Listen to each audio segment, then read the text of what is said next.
Hi, and welcome to this video on how to utilize the reply feature within Softbrik. In fact, that will also take you into Softbrik as the results of your reply to the customer will end up there. Let's start out with Softbrik and find a product or a service that you have gathered some feedback for. For this example, we use this product number 6. When you look at the feedback, you can see the email address of the person who have given the feedback. You can see the feedback itself and all the other parts. Now you can choose to reply to one or multiple customers at the same time. Just choose the feedback and the customers you want to reply to and hit the reply button.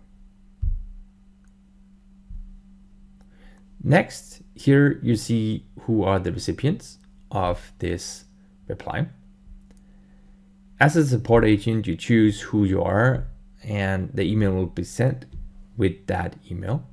You can change the feedback to subject title, or you can add a message into the body using text.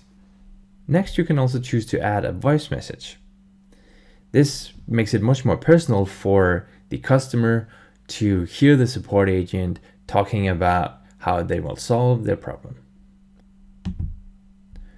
Hey customer, we're looking into your issue. We'll try to solve it by the end of the day today. It looks like it might be a technical error. Let's find a solution together. Make sure to choose the language that you have set for replying. Then there's an option to add issue details. This is not mandatory, but it can help you once you see the result inside Softbrik. Inside Softbrik, there are different categories, and that you can set already here. Let's put this as the default category. You can also add internal comments if you have the knowledge that another team member will be looking at this and you want to add something here. And now it's time to hit the send button. While the system prepares the messages and send it to all the customers in question, it also creates a stack item.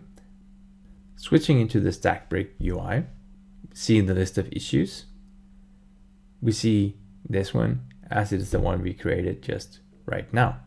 In fact, it created two, one for each of the customers that we replied to. Let's take this one. Then there is the transcribed part of the audio message. There is the text message that we wrote to the customer. And there is an internal comment that we added. This is the email that the customer received. There is the subject that we set. The audio file that we created is attached. There is a text message. And there is the transcribed version of the audio file. Now, the customer can reply by just simply clicking the icon, and they can leave a voice message. Or they can also choose to reply to this email. With the reply option, the customer can type in a message and send it off. The customer reply is now stored inside the Softbrik issue, where you can read the entire conversation. You can learn more about Softbrik and Softbrik features on the Softbrik Academy on our website. Thank you.